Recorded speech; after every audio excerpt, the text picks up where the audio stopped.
All right, today at about 3 p.m. there was an attempted break from our adjustment center, which is our maximum security facility. Apparently a gun was smuggled in and was in the possession of George Jackson. They captured the officers. They murdered 3 of the officers. They murdered white inmates that were tier tenders or working in the adjustment center.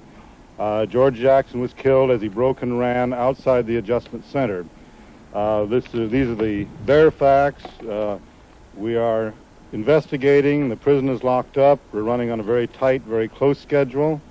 We will continue to run on a tight schedule for an indefinite period of time. This apparently was a carefully planned attempt to break out of the institution. A foolish attempt, I believe, but an attempt that showed, again, complete disregard for the lives of officers who did not deserve to die and 3 inmates who did not deserve to die. I'm sure there was a conspiracy, certainly. Are you surprised that Jackson tried to escape today? I mean, weeks before he would come up for trial on his charges of killing a guard down in Soledad? I'm surprised at nothing done by people who advocate murder and whose supporters advocate murder. We're all familiar with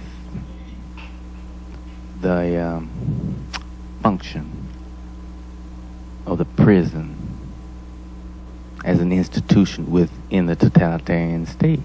George Jackson, San Quentin Prison, 1970. We have to destroy that function. That function has to no longer be viable. It's one of the strongest institutions that supports the totalitarian state. We have to destroy its effectiveness. And that's what the prison movement is all about. What I'm saying is that put us in concentration camps. All right. But there'll be no peace in a concentration camp. None whatsoever. We're just beginning to learn, beginning to relate to each other, learn how to function together. And we're getting over the humps. But we are aware of the fact that, the opposition uses the kill off the head principle, kill the body. And we've set up safeguards against that sort of thing. Well, I could die tomorrow, but there'll be 200 or 300 people to take my place, right? 1 year ago, on August 21st, 1971, George Jackson was shot by guards at San Quentin Prison. Jackson had been an active organizer among prisoners and had recently become a field marshal in the Black Panther Party. Prison officials said a young, white lawyer named Stephen Bingham smuggled Jackson a gun so he could escape from the adjustment center. However, the officials said, the escape attempt failed, resulting in the death of Jackson, 3 guards, and 2 white prisoners. Bingham and 6 prisoners were indicted on various charges of conspiracy and murder. 4 of the prisoners charged are black. They are David Johnson, Willie Tate, Fleeta Drumgo, and Johnny Larry Spain. 2 are Chicano or Latino, Luis Talamantez and Hugo Pinell.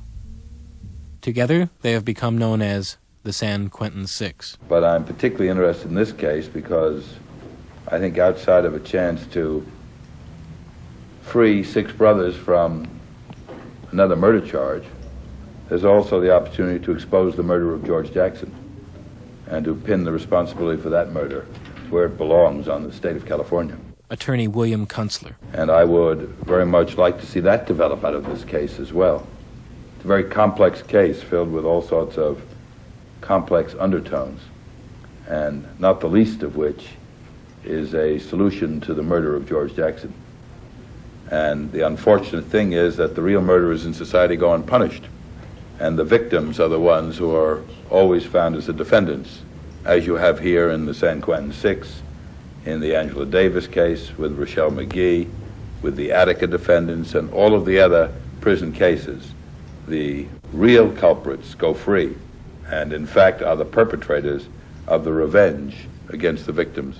Now, I'll make one other comment, and this is a personal speculation, that it would appear to me, from reviewing what I know of this so far, that the gun was discovered prematurely from the standpoint of whatever plans these men had.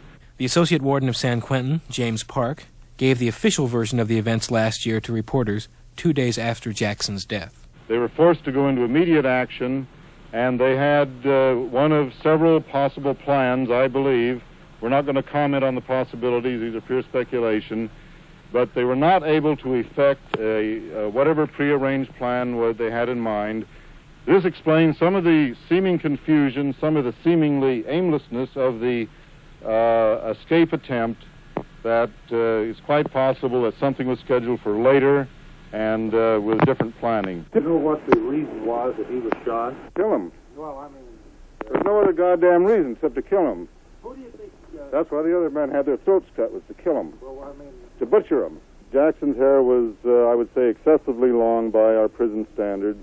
I will point out that certain groups on the outside, civil liberties groups, want to take us to court to force us to allow any inmate to grow anything he wants on his head.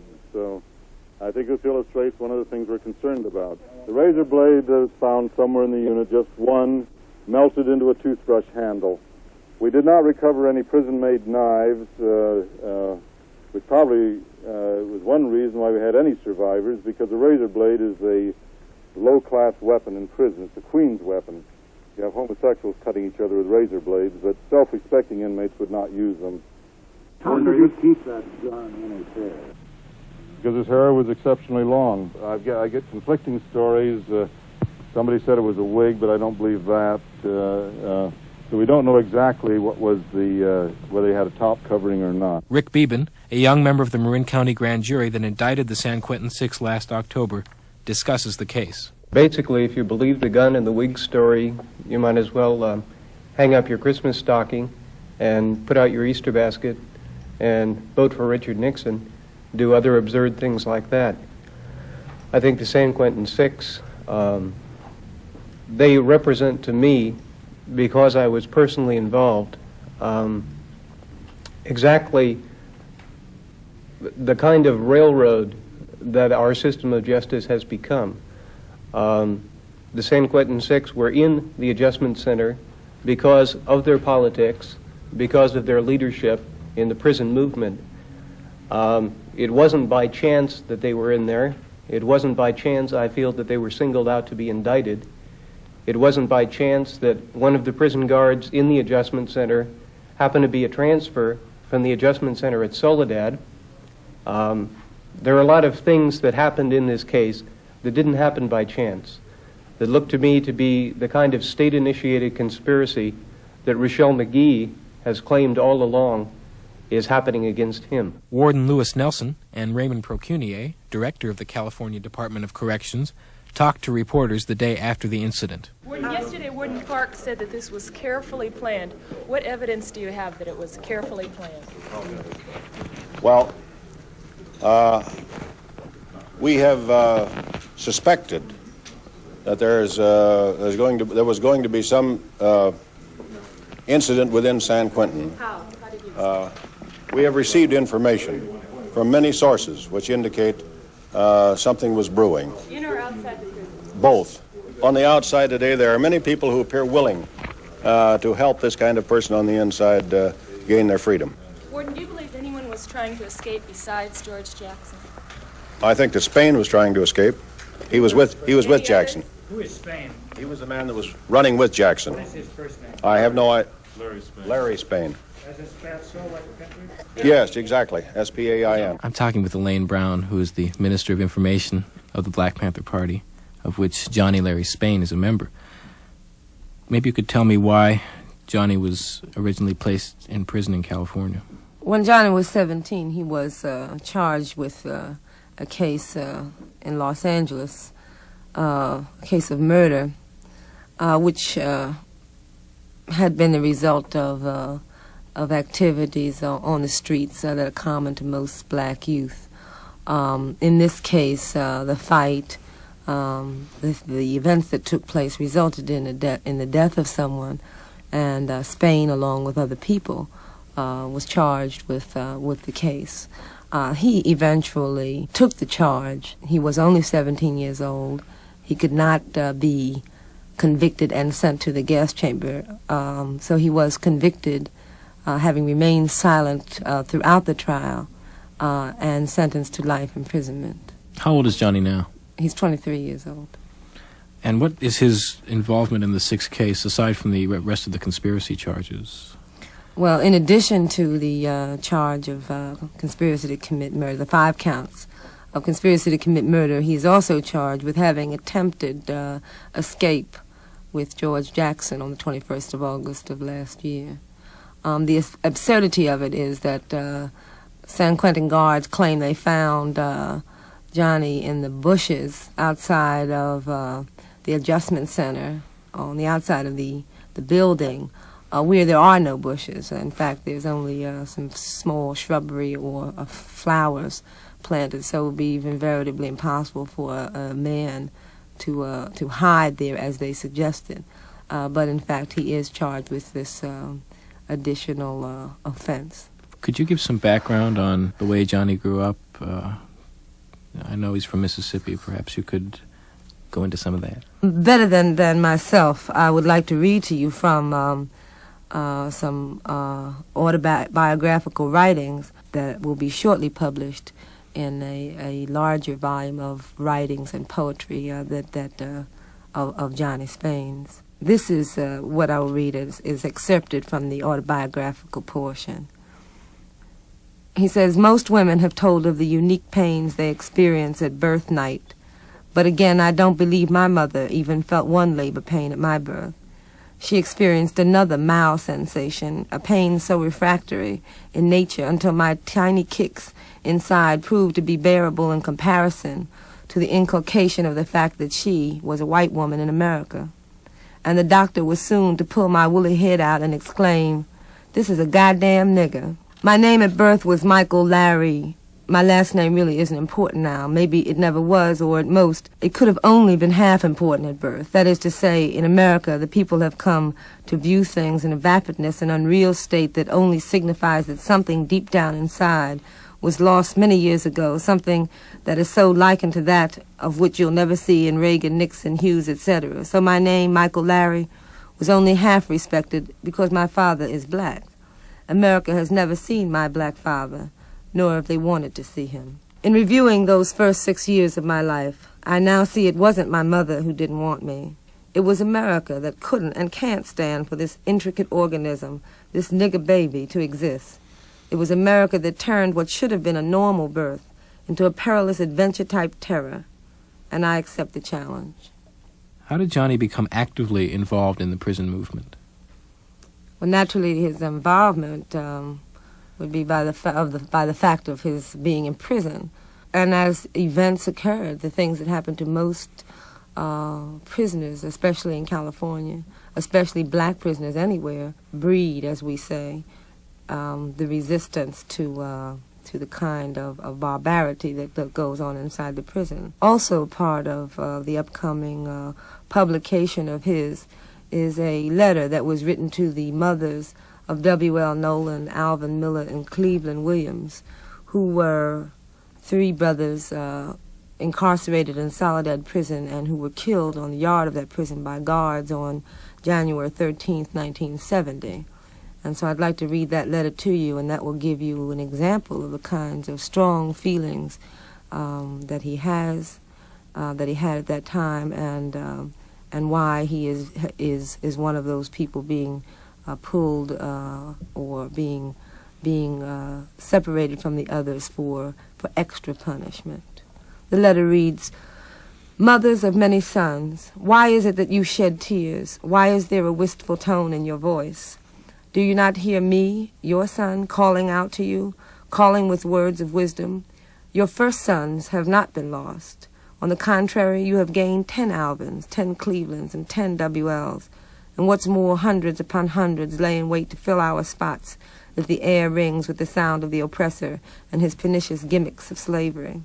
The slapdash methods of slaughter, the hysterical means of survival used by the oppressor only confirm our previous convictions that the monster is a monster, and moreover, he is desperate. Comrades have come to their senses, due to the lethal acts by the mad dogs on January 13, 1970, making each newly enlightened comrade face reality and stand as your intrepid sons. We will stand, my mothers, forever, As sure as there is a history and as tall as the sky, we will stand with insatiable wills to carry on as your first sons did. As fate sometimes prescribes, men must fall, but in viewing such fate, other sons, with wills as equally strong, must be born. They must come forward. Me and those of and like me have come to be counted. We are here to keep the spark of freedom alive. We are in fact willing to die to assure the life of freedom. Fate, no matter how stringent, cannot wield an end to the dialectics of man in regard to oppression, nor can fate end what nature has renovated through man's struggle. Fate cannot control the intractable surge of truth, not when it is backed by the essence of man's impetus, man's omnipresent urge for a free world. No, my mothers, fate can do none of these things, for the urge I speak of is tantamount to that of the intrinsic desire of a mother to see her child live. We, as your sons, cannot deny you the fulfillment of such a desire. In a word, bullets may pass through revolutionary bodies, but no bullets will ever lodge nor surcease the revolutionary flow of life. What was the relationship between George Jackson and Johnny Spain? Well, rather than go into the specifics of what would have made them so especially close, let me just read to you again a poem by Johnny, written just after George's assassination. Let's take all the years of oppression. Let's take from those years 11 years experienced. Let's take 11 years of knowing that before those 11 years there were hundreds, thousands, and more years of oppression. Let's take 11 years of hard study. Let's take 11 years of fighting for the people and for survival on unfavorable grounds, this being the longest any guerrilla has ever fought on such grounds. Let's take 11 years of being attacked. Let's take 11 years of developing defenses for every enemy attack. Let's take 11 years of teaching to others what they need but lack. Let's take 11 years of building a body strong enough to hold up the world. Let's take 11 years of everything that was given. Let's take all of this and put it into one man, and we will come out with George Jackson. Let's not take that for granted. Then let's take a person who has learned almost everything from what was given. Let's take a person who loves the comrade more than could be imagined. Let's take this person and put him in the same position, the same condition, put him on the same road. Let's let him see in a day what the comrade saw for 11 years. Let's take him and beat him. Let's kick him. Let's stomp him. Let's spit on him. Let's drag him naked over cement. Let's put a gas gun in his mouth and tell him if he continues to love George, the trigger will be pulled. Let's take a person who sees no consequences for loving the comrade. Let's place any type of opposition to the comrade before him. Let's ask him to understand. He won't.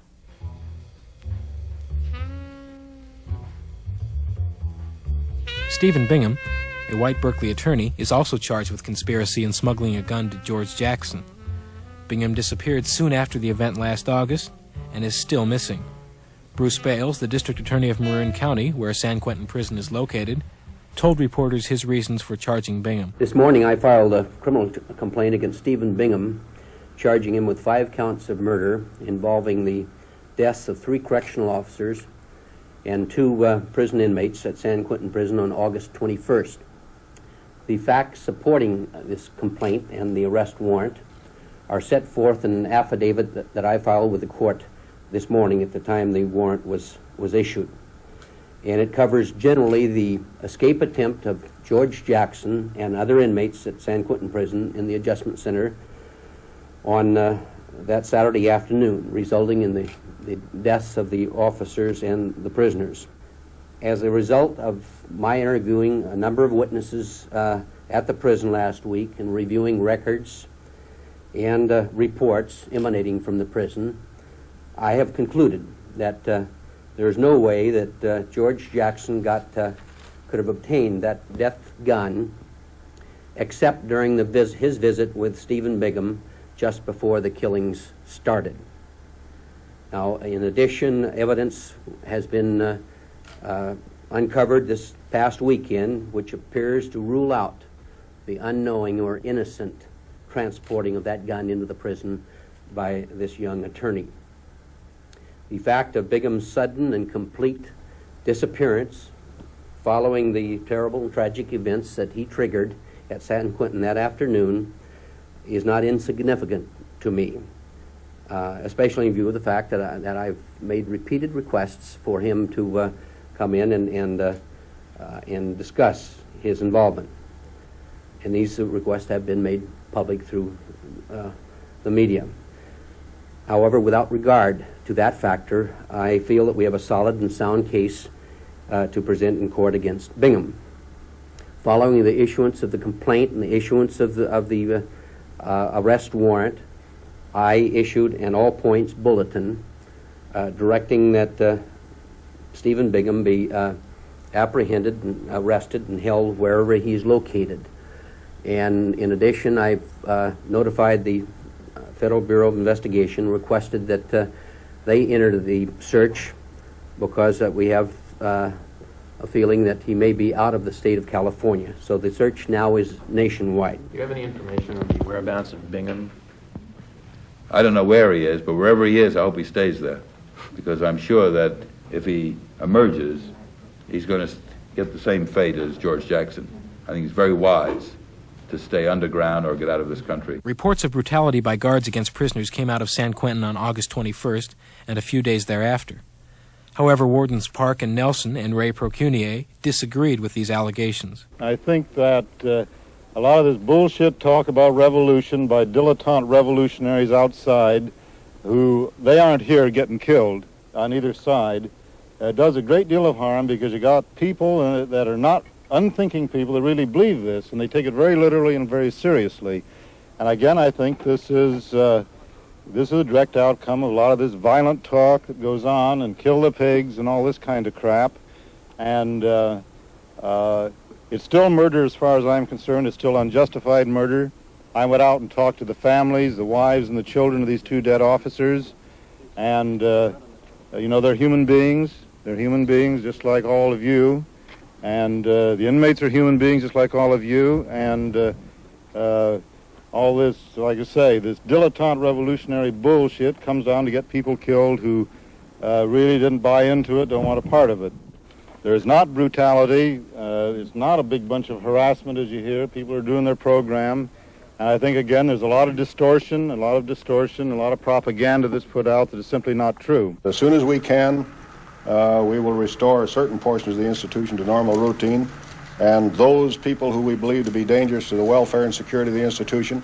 And please believe me, we're going to err on the conservative side. We're going to take no chances. We're going to get them under lock and key for a long period of time. The only people on the first floor of the adjustment center are I might point out, are the worst of our incorrigibles. That's why they're on the first floor. Yesterday, your associate warden, James Park, referred to the tragedy and the violence here at San Quentin as revolutionary bullshit. Do you concur? I certainly do. And I'd like to comment further on that. I didn't at the time, is that much of the violence around this department right at the present time is as a result of a lot of revolutionary bullshit. Could you show us the paper that you showed earlier? I can show you several papers. Tell us what they are. This is a copy of Right On, whatever that might be. It has a picture of the Black Panther, so I assume it belongs to the Black Panther Party.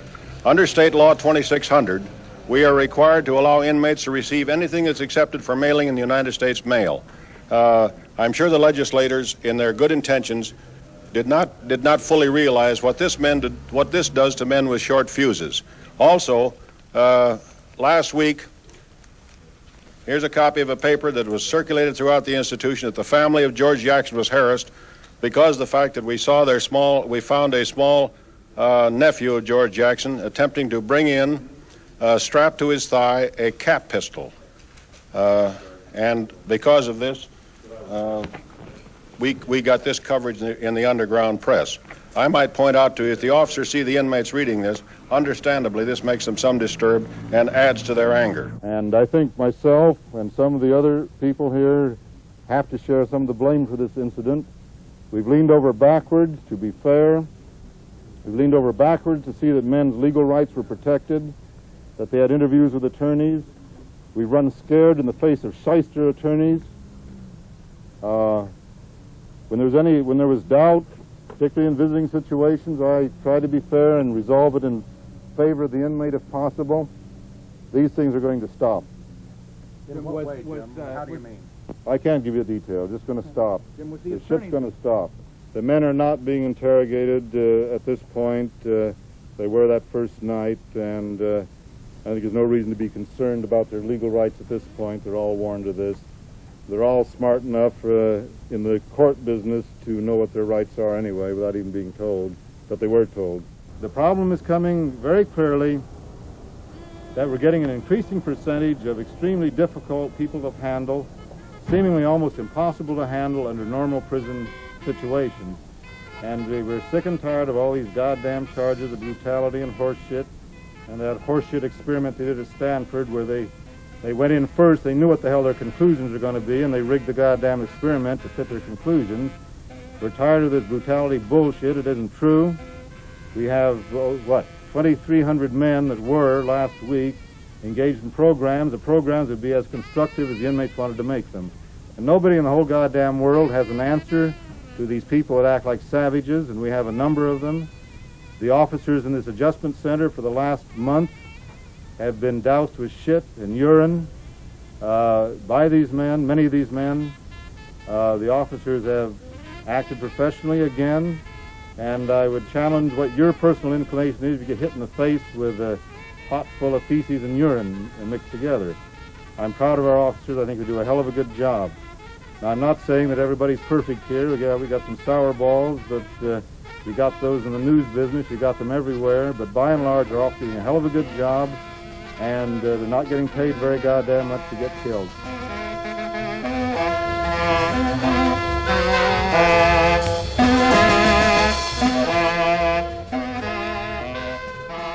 Right now, there's an absolute reign of terror prevailing inside that prison. Every one of these men has been threatened repeatedly. On their way to see us today, as they were brought out of their cells, everyone I saw was either black or Chicano. And without exception, they were told, "Nigger, you're going to be dead before this day is over." They've had knives held to their throats. They've had guns held to their heads repeatedly for the last 4 or 5 days. They're living 2 men in a cell with 1 mattress and 2 blankets. That's it. It's hard to describe. We don't want to give you the bullshit that Park's been giving you, because that's what it is. It's been complete bullshit. Right on. And I'm going to use his term, man. If being concerned about human lives is a dilettante revolutionary, we're dilettante revolutionaries. If being concerned about men getting decent housing conditions inside that prison is a dilettante revolutionary, we're dilettante revolutionaries. Only I wish you wouldn't put dilettante on it. That's all I want to say. Because anybody who's ever been in that prison, and I don't care what you are, 8 months ago I was a corporate lawyer. Anybody that's ever been in that prison is going to come out a revolutionary if revolutionaries means getting rid of that place. Right on.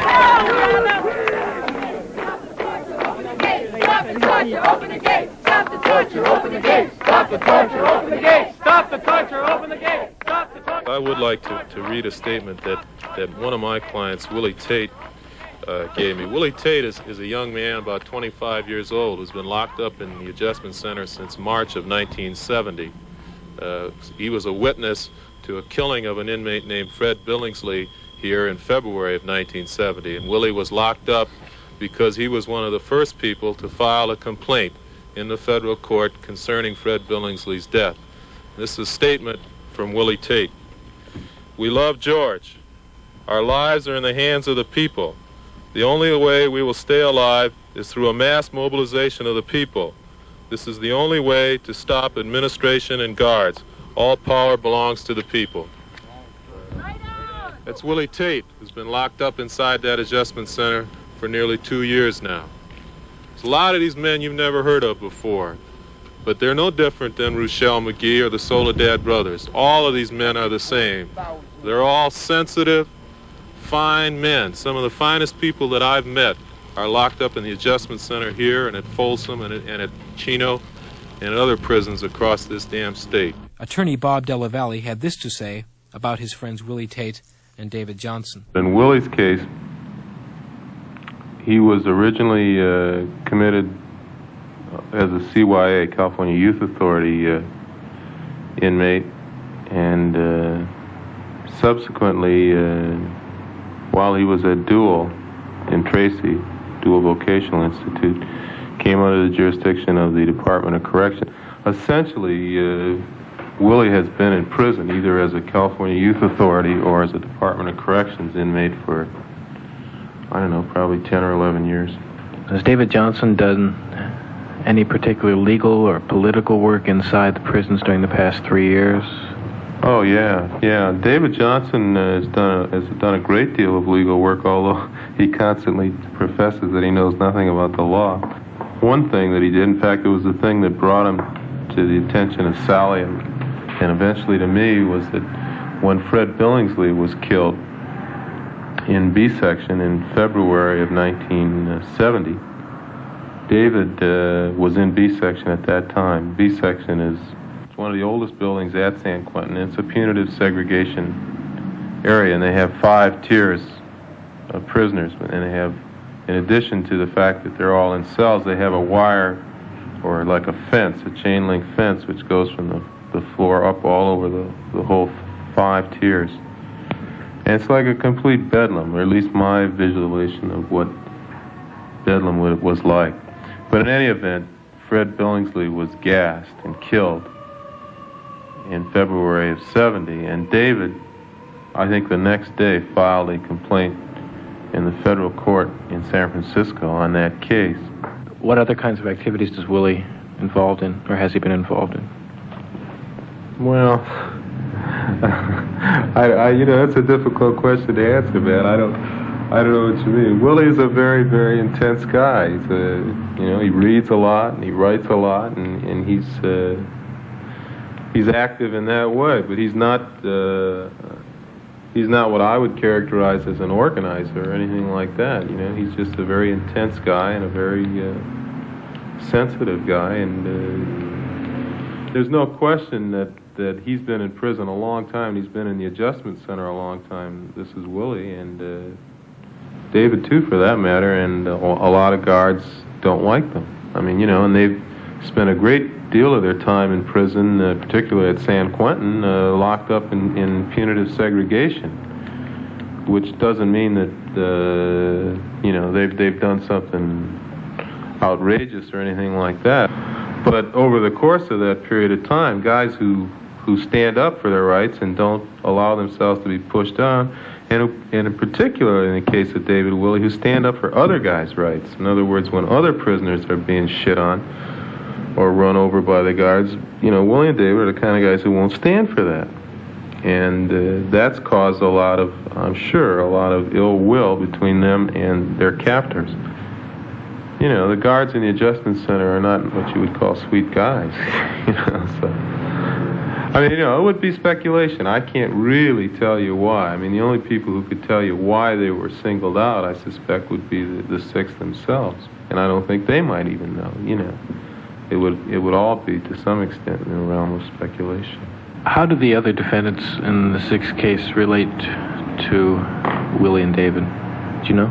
Oh, yeah, very well, very well. There's a tremendous rapport among all 7. Rapport is not even the appropriate word in a circumstance like that. These guys are truly comrades, and they think that way and they act that way. I have seen no indication of any differences between these guys. And, they're all on the same side now and have been for some period of time, especially in the last couple of months since Hugo Pinell has been brought up from Soledad. They've all been housed, right next to each other, essentially, in addition to Rochelle. I suppose in the modern way or common way of talking it, they engage in consciousness-raising sessions all the time. The guys they're fantastic. They read, they take good care of their bodies, as good a care as they can. They're not allowed any exercise in any real sense. They're allowed out on the tier for a half hour several times a week.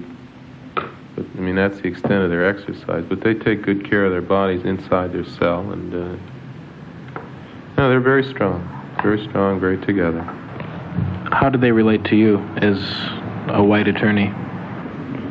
I don't know that the race thing has ever really come up. You got to understand that these guys are very aware of the problem, that part of the reason that prisoners have been shit on and run over is because of the fact that the prison authorities have been able to use the race trip.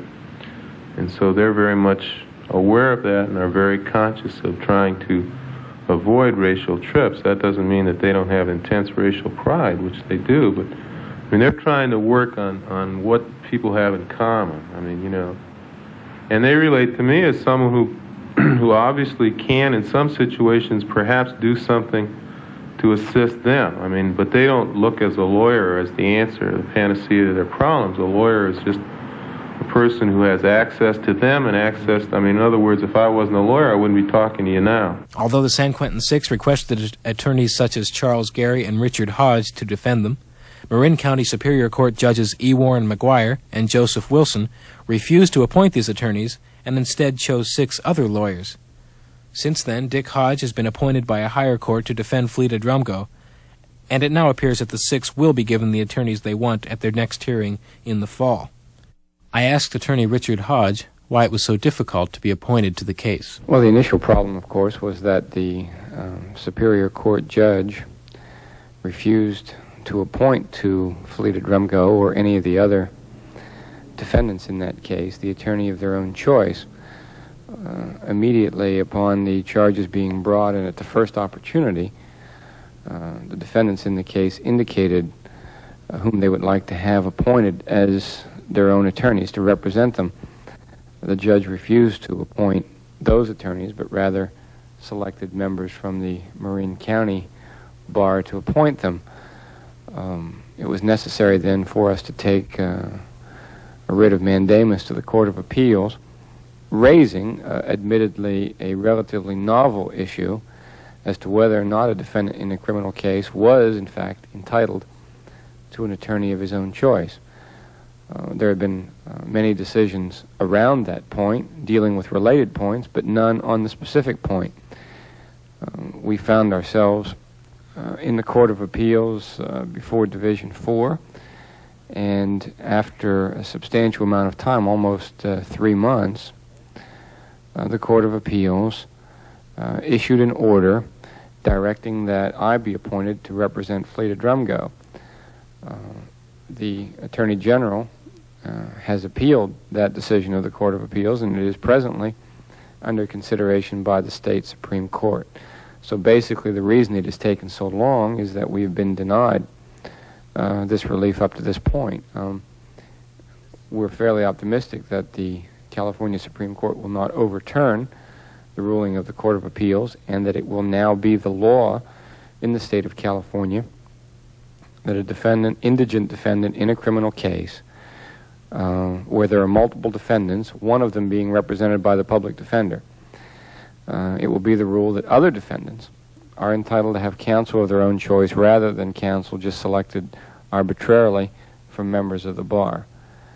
This will be a very important decision in that it will permit defendants to have counsel of their own choosing, and it will preclude the necessity in many cases for the fundraising problems that have arisen. It's a decision of exceptional importance in California.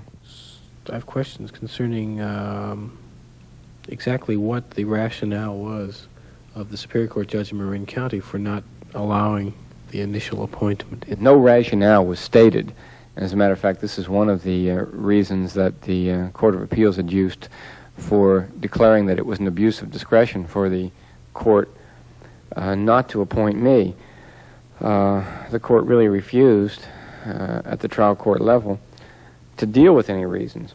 It simply stated that the court had sole responsibility and discretion to choose whomever it wanted to represent the defendant, and it was our position that it was the defendant's choice that should prevail rather than the court's choice, and that really neither the district attorney nor the attorney general had any interest whatsoever in whether or not the defendant had counsel of his own choosing, and that this was something that lay strictly in the defendant's interest, and he should be the one who should determine it. So up until the time of this decision, there has been relatively little work going on around the defense that is in cooperation between the defendant and counsel. Unfortunately, that's true. Because of the long delay in the appointment of counsel. There have been no attorneys who have had any status to involve themselves in the case, and it would have been quite possibly a breach of professional ethics, a breach of a lawyer's duty if he had involved himself in the case without being prepared to take the case and to represent the defendants.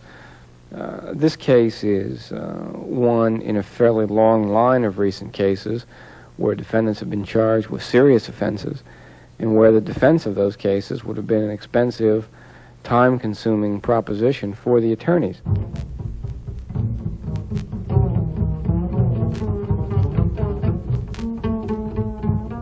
Tommy Whitener, an investigator for Luis Talamantez, who works with Lewis Hawkins' law firm in San Rafael, has prepared a suit in federal court on behalf of the San Quentin Six on the continuing brutality against them. How do you relate to Luis? What kind of man is he?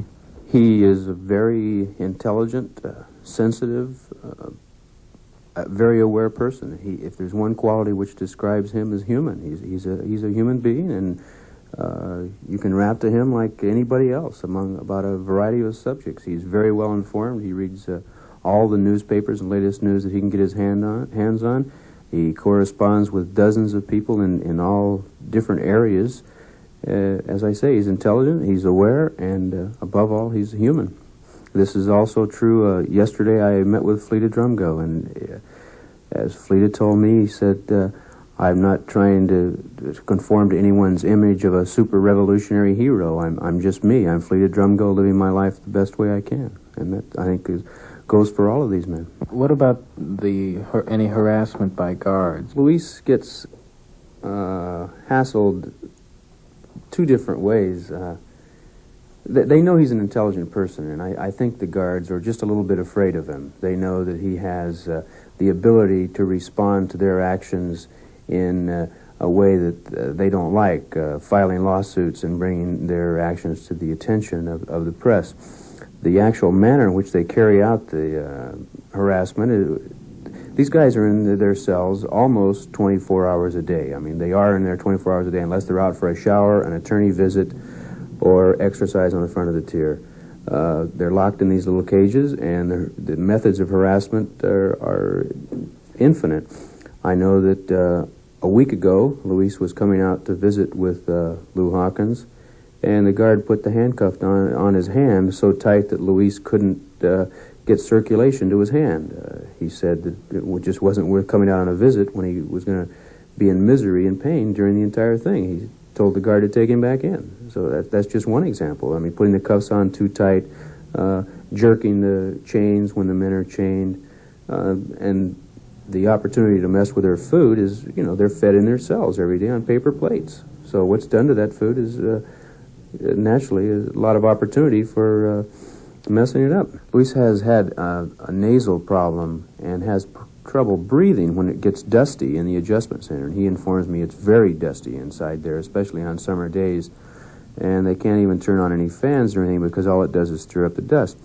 Luis had this medical problem for a number of years and had constantly sought to have it worked on and have medical attention. When he finally did succeed in seeing a doctor, the doctor immediately said that he had to have an operation on his nose. The operation was scheduled, and when it came time for the operation, he was informed that the prison officials didn't want any adjustment center personnel in the hospital, and that therefore he was being denied the operation. Just arbitrarily, unilaterally, and capriciously, just like that. The man has a serious medical problem which is being neglected merely because they don't trust a dangerous type of his sort outside the adjustment center. When did Luis originally get placed in the California prison system, and for what reason? Luis, as with most of the prisoners, has a long history of brushes with the law. Once you get typed and on their list, you continue to come to their attention. These people, a lot of the men in the adjustment center and in the prison knew each other all the way back to the California Youth Authority when they were teenagers. Luis had a couple of brushes with the law before his present offense, which is he's been convicted of 2 counts of robbery against cab drivers. I think the sum he was alleged to have stolen from them was $30 or $40. He was sentenced to prison in 1965 for that. under the California indeterminate sentence procedure. His sentence has not yet been set, and thus he is presently serving 2 life sentences for these 2 robberies. There is no way of forcing the adult authority to set his sentence. It's completely at their discretion, and Luis will go on being a life prisoner, 2 life prisoners, 2 life sentences, and both of these are consecutive. That means he's to serve 1 life and then the other. And as he tells me, he says, I don't know what they're talking about. I've only got 1 life. How can I serve one after the other? But until we can bring the indeterminate sentencing procedure to the attention of the people and to show how it's being abused, then people like Luis will go on serving 2 consecutive life sentences for $40 robberies. Luis has been inside the adjustment center. This is inside the adjustment center at San Quentin Prison for 3 years. It's unimaginable. What reason do they have for placing him in the adjustment center for that long? What's their rationale? Luis was originally placed in the adjustment center, quote, for his own protection, end quote. It was rumored that a group within the prison was out to get him. They were going to kill him, it was said. And Luis was placed in the adjustment center for his own protection. Subsequent to that, the group that was rumored to have been out to get him petitioned the warden, saying that they weren't out to get him and that there was no reason for Luis to be kept in the adjustment center. He's still in the adjustment center, and there's no hope right now of getting him out until at least after this trial is over and he receives the acquittal, which we're sure he will.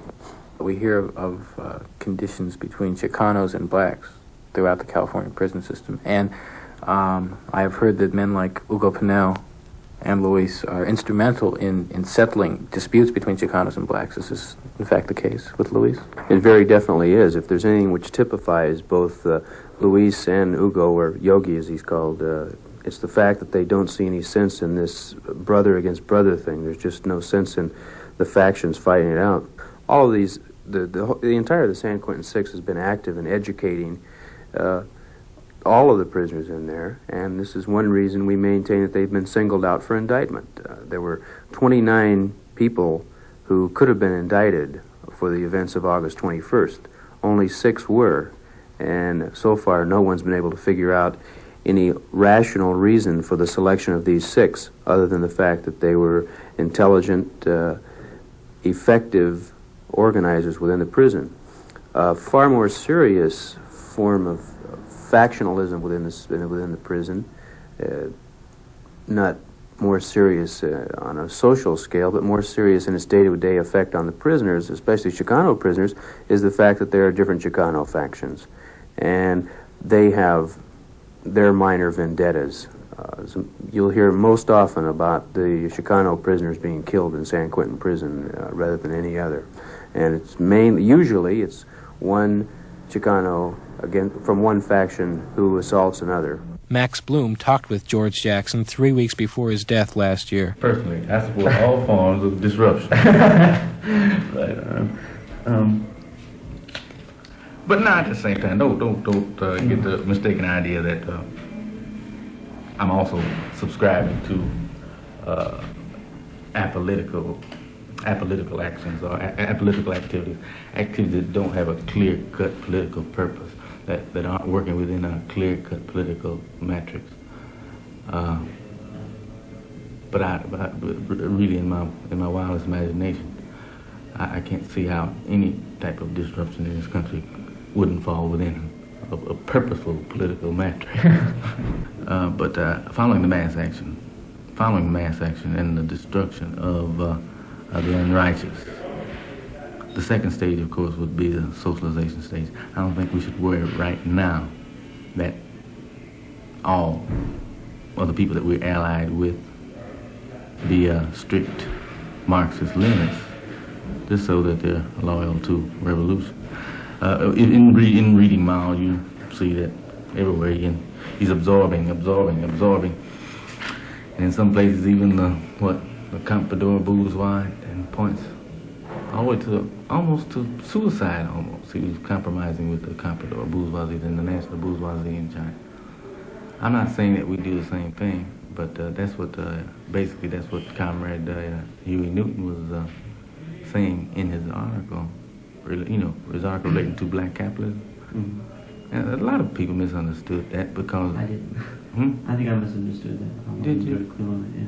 I mean, not that I misunderstood it, it's just that I had a lot of understanding the concept. Everybody that misunderstood that, have not read Mao Zedong's theory of revolution in 2 stages. I don't know about Mao Zedong's theory, but it's just a question of being in touch with the black community and where the black community's at, which is another thing. Yeah. But you understand that the guy that owns a drugstore on the corner, even the guy that owns Just a minute. That's Fleeta Drumgo. Hey, brother, how you doing? No, always here to see you. Only recently have I talked to Fleeta at any length. Attorney Richard Hodge. I talked to him several months ago when he was trying to determine whether or not he wanted to have me as his attorney. And then when the court refused to appoint me as his attorney, I thought that there were some problems in my speaking at length with him, and so I did not speak at length with him until the Court of Appeals appointed me. Now I've been out to talk to Fleeta, and we've commenced a relationship that hopefully will last for some months into the future and will result in the vindication and acquittal of Mr. Drumgo. That, after all, was my objective in this case. And in the brief encounters I've had with him, it's been quite an interesting experience. I found Fleeta to be a person of some considerable intellect, some considerable understanding of the social forces that are involved in the position in which he finds himself, a defendant in a homicide case arising out of incidents which occurred in the Adjustment Center back in August of 1971. And he has quite obviously a keen appreciation for his situation and the situation of a black man in society, and particularly a black prison in the prison system of the state of California. And I think it's going to be an enlightening task for me to work with him in this case and to do my utmost to defend him. This is a letter which I received from Fleeta just recently, dated July 11th, 1972. Dear Dick, sorry for my heavy procrastination on the writing side. Although I am confined to this Gestapo institution, I still stay pretty busy reading, writing, trying to heighten my level of consciousness. I feel that people who understand about the struggle should also take necessary steps in changing themselves. Sometimes this is the hardest task. Someone told me that there is a qualitative change in the people's consciousness taking place, and it's brought some confusion with it. And I see that there's much antagonism caused by those who deal with the struggle under false pretense and under a false consciousness. A comrade of mine said, not too many minutes before he had fallen, that capitalism has within itself the capability to destroy any revolution that's built upon this false consciousness. This is laying very heavy with me, and this is why I drive myself so that I can analyze individuals and also the external and internal contradictions. Like you're probably wondering where I'm coming from. Well, comrade, it's a long and very deep story. I'll tell you about it someday, maybe before I'm forced out of this existence. And that's the end of the letter. Love and save the people, Fleeta. I'm talking with Linda Castro of the Prison Law Collective. Perhaps you could discuss why Hugo Pinell was originally placed in the California prisons. In 1965, he was forced to cop a plea to the charge of rape, and that's when he was given a life sentence. Since then, he's been convicted several times for crimes allegedly involving guards. Perhaps you could describe those, the ones that occurred in prison. In 1970, he was charged and convicted of assault inside. And then again and I don't know too much about the facts surrounding that. I know, and also in this past April, he was convicted of assault on a guard for an incident that happened in December of 70. He was not so dead. And he also had another charge against him of assault on a guard, which was later dismissed after he was convicted in April of this year, and after he was indicted for the August 21st events. I guess their theory being they're going to get him on these other two, so they won't bother with this other one. How have the guards responded to Hugo since all of these convictions have taken place? Well, I don't know if people know, but I guess it was in October when they were having congressional hearings on prisons here in San Francisco by a guy named Kastenmeier. At that time, Procunier, who was the head of the Department of Corrections, appeared and testified, and one comment he made was that Hugo was considered one of the most dangerous prisoners in the prison system. And I think that pretty well sums up how they feel about him. For example, when he was solo dad, whenever he had to leave his cell, he's chained and shackled, arms, legs, and so on. And he developed a walk whereby he would make the chains wouldn't clang when he walked. So what they did to overcome this, out of their fear, they shortened the links on his chains so that he had to take smaller walks. Another thing that with Hugo that they don't do with others, or they did, they used to put a neck chain on him, which they didn't with. Well, Hugo's the only person I've ever seen with a neck chain on. Meaning in court? In court, yeah. And the first time when he appeared in court with a neck chain, and the other 5 of the San Quentin Six did not have any, we immediately protested, and his attorney went up and demanded they remove the neck chain. When Hugo was transferred from Soledad to San Quentin, after his trial was over in Salinas in April, they cleared the entire second tier and had him up there all alone. Finally, his lawyer, his court-appointed lawyer, filed a writ to the appeals court. And the day after it was filed, they put him down in the first tier with the other brothers.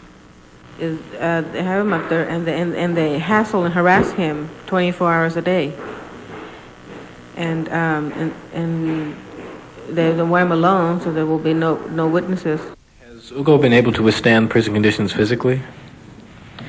Hugo is a very strong person, not only mentally, emotionally, but also physically. He has developed his body to a point where he's very healthy. Even though the food they give you there it's not of such that you would want to eat out here, but he does exercises and so on that he's very healthy. Right now he's had problems because in that he gets incredible headaches, just incredible headaches, and even though that he has an order that was made last year sometime for him to obtain medical treatment at the UC Med Center in San Francisco. That is, by the way, that is one reason why he was in San Quentin on August 21st of last year, because he was here to receive these treatments. After August 21st, they never took him back, and he has never finished. That order has never been complied with, in that his treatments have never been completed. And the only thing that they give him painkillers for his headaches, but these are incredible headaches, and who knows where they come from. What kind of political and legal activities has Hugo been involved in prison? He has worked towards eliminating that racism that the prison creates and promotes. Authorities in any system, whether it be prison, any system, are always afraid of people who have an awareness and understand of why they are in the situation that they are. That's happening right now in the Mission District, in East Oakland, and East LA, all over, wherever you have a heavy concentration of any group. But I know that once you gain a certain part of awareness, the authorities then are afraid of you. And for some strange reason, which I do not know the answer to, and I don't think many people do, that they are very much afraid of love. I think prisoners have become politicized. William Kunstler. They understand how to use the same tactics that Martin Luther King used and other demonstration leaders have used in the past. They've engineered some new ones of their own. And I think they're now proving, just by the fact that the San Quentin Six have attracted young people, law students, lawyers, and so on, to their support, and this is true all over the country, I think that they may be the next phase of the movement. For a moment in history, we have a total credibility gap, and juries can see through a lot of the fanciful stories. That's because we still have juries of some sort or another. But until the day comes when all states lose their juries, we still can get apparently just juries. But that may only be a passing thing. We've been helped in that by the utter lack of credibility of all government officials. I think very few people, be they rural or urban, really believe government officials anymore, particularly prosecutors. And so the Soledad brothers could be acquitted. So Angela Davis could be acquitted. The Panthers could be acquitted. But that may change. But for the moment, it is possible to get a just jury, not a fair trial. Nobody can get a fair trial. That's out of the ruling class structure. But they can get just juries, and there's a big difference between the two. One of the things that the campaign around political prisoners does is it exposes the political repression that arises in a society when you have that kind of tremendous revolutionary movement developing. Angela Davis. By Rochelle representing himself, he not only stands a far greater chance of winning his case, but he is about the business of exposing the entire judicial system. And this is what he has constantly done. And the very same thing holds true for the San Quentin Six. When thousands and millions of people are able to demand to the government of this United States, to show the government, to demonstrate dramatically that they are going to refuse to go along with all of the repressive projects and designs that are sponsored and executed by the government, then that is when they are going to have to retreat. Do you see like the legal motion and stuff? I don't deal with it at all. Don't relate to it at all. I have a lawyer who's very competent in that particular area. I let him deal with holding the fascists off, stopping the gunfire, keeping them from murdering me. George Jackson. There are those who feel, and I'm among them, that it's probably real important that you get out with your ideas, and these ideas be able to be presented to the community. And a lot of people don't see that as a contradiction to doing political work and building the survival programs and other programs. In other words, you're saying that there's a possibility of me martyring myself if I don't concentrate more on the legal aspect of the case. Is that what you're saying? Well, yeah, there's a possibility of you monitoring yourself, but it's not a question of concentrating more or less. I'm not clear that it's a contradiction to work to exhaust all means. That's just what I was going to say. It's not a contradiction. If it's to our interest and it's to my interest, to let the people know that I stand for, and always will stand for, their survival. When it comes to the final explosion, when it comes to the point of whether or not I'm going to survive or whether or not I'm going to, I'm not depending on them to surround San Quentin and snatch me out of here.